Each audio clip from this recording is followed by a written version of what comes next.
যুদ্ধক্ষেত্রে দাঁড়িয়ে অর্জুন যখন সব আশা হারিয়ে ফেলেছিলেন, তখন শ্রীকৃষ্ণ তাকে শোনালেন এমন কিছু কথা যা আজও পুরো পৃথিবীর মানুষকে পথ দেখায়।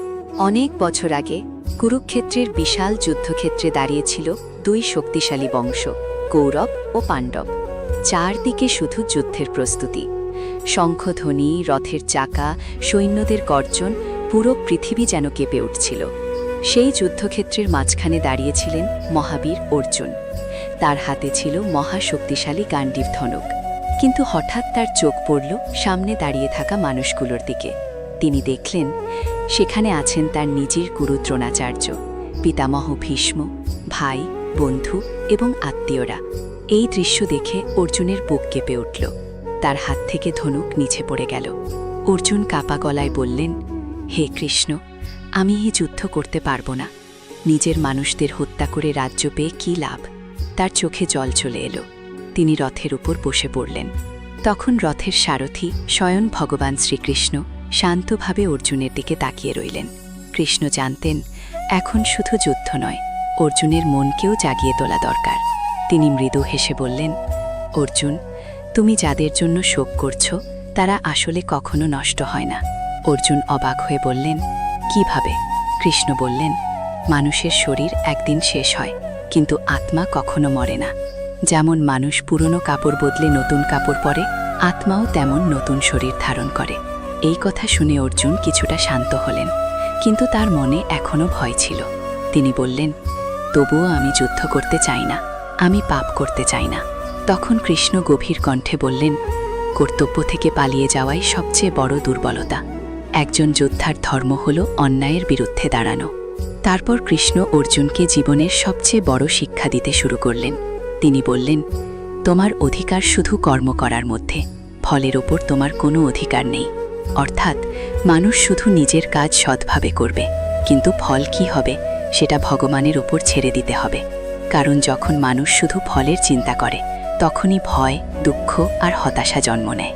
কৃষ্ণ আরও বললেন, রাগ মানুষে ধ্বংস করে, লোভ মানুষে অন্ধ করে দেয়, অহংকার মানুষে পতনের দিকে নিয়ে যায়।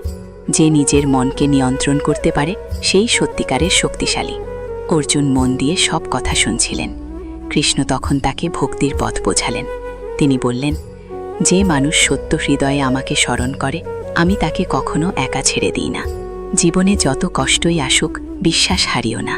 এরপর কৃষ্ণ অর্জুনকে তার বিশ্বরূপ দেখালেন। হঠাৎ অর্জুন দেখতে পেলেন পুরো পৃথিবী, আকাশ, সূর্য, চন্দ্র, সমস্ত সৃষ্টি যেন কৃষ্ণের মধ্যেই রয়েছে। চারদিকে অসীম আলো, ভয়ঙ্কর অথচ দিব্য এক রূপ। অর্জুন ভয়ে ও বিস্ময়ে কাঁপতে লাগলেন।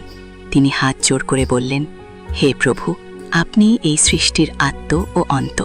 তখন কৃষ্ণ আবার স্বাভাবিক রূপে ফিরে এসে বললেন, যখন পৃথিবীতে অন্যায় বেড়ে যায়, তখন আমি ধর্ম রক্ষা করার জন্য জন্ম নিই।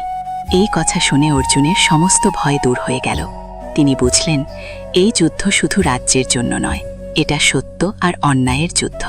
তিনি আবার নিজের গাণ্ডীব ধনুক তুলে নিলেন। দৃঢ় কণ্ঠে বললেন, হে কৃষ্ণ, এখন আমার সব সন্দেহ দূর হয়েছে, আমি আমার কর্তব্য পালন করব। এরপর শুরু হলো মহাভারতের সেই ভয়ঙ্কর যুদ্ধ। কিন্তু সেই যুদ্ধের মাঝেই পৃথিবী পেয়েছিল জীবনের সবচেয়ে মূল্যবান জ্ঞান, শ্রীমদ্ ভগবদ্ গীতা। আজ হাজার হাজার বছর পরেও গীতার শিক্ষা মানুষকে পথ দেখায়। গীতা আমাদের শেখায়, খারাপ সময়ে ভেঙে পড়ো না, নিজের কাজ সততার সাথে করে যাও, অহংকার নয় নম্রতা রাখো, মন শান্ত রাখো, ভগবানের ওপর বিশ্বাস রাখো। কারণ জীবনের সুখ বা দুঃখ চিরদিন থাকে না, কিন্তু সৎকর্ম আর বিশ্বাস মানুষকে অন্ধকার থেকে আলোর পথে নিয়ে যায়। আর তাই আজও মানুষ বলে, যেখানে ধর্ম আছে সেখানেই শ্রীকৃষ্ণ আছেন। তো বন্ধুরা, আজকের মতো এই গল্পটা এখানেই শেষ করলাম। পরবর্তী আরও একটি রহস্যময় ও হৃদয়স্পর্শী গল্প নিয়ে আবার ফিরে আসব। ততক্ষণ পর্যন্ত অমৃতধারা চ্যানেলের সাথেই থাকুন। ভিডিওটি ভালো লাগলে লাইক, শেয়ার আর সাবস্ক্রাইব করতে ভুলবেন না। আর সবাই ভালো থাকবেন, সুস্থ থাকবেন। রাধে রাধে।